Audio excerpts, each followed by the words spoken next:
I think that it's one of the more challenging things that I've seen in the game. This has been an extremely difficult process for everyone involved. Those who told their stories and those who stood accused. No winners, only losers. And I'd go back to this report being leaked in the way it was, and there was always going to be a difficult period ahead. The AFL's investigation into that leaked report alleging mistreatment of Hawthorn's Indigenous players between 2010 and 2016, making no findings against Alastair Clarkson, Jason Burt and Chris Fagan, who said in a statement, "I stand vindicated. I'm glad that it's finally been brought to an end." Not quite.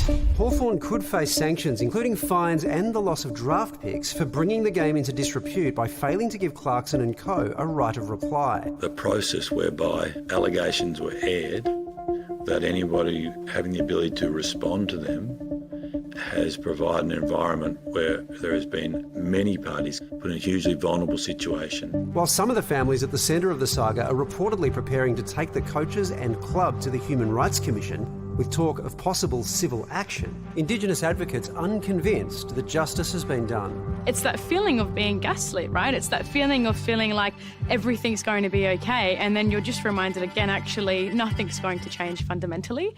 The now terminated AFL investigation under fire for failing to formally interview both the coaches and the Hawthorn families. We're currently in Reconciliation Week. The AFL have announced support for a full voice to Parliament, and then in the same gesture, they've turned around and they've said, well, actually, you know what? We're going to completely dismiss the voices within the AFL institution and their families and communities. Any hope of healing, for now, a distant dream. Sports journalist Daniel Turney joins us now from The Age. Daniel, no one's satisfied with this result. That's obvious. I just don't know what else could have happened. Like, was this the outcome that you were expecting? Evening, Waleed. Yeah, I think in hindsight it was always likely to be the outcome when you consider that the AFL ultimately only had limited jurisdiction over this issue. They weren't able to compel the parties to come to the table and to give all the evidence. The cloak of anonymity provided challenges in and of itself. And I suppose, certainly in recent weeks, this had looked like the most likely outcome, and so it's ensued. So, Daniel, where does this leave the coaches?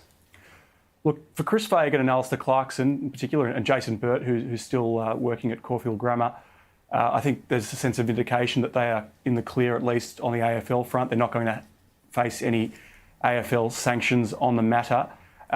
Nevertheless, they're not necessarily completely in the clear. The Human Rights Commission could yet become involved if some of the alleged victims take it there, and there are indications that they will at this stage.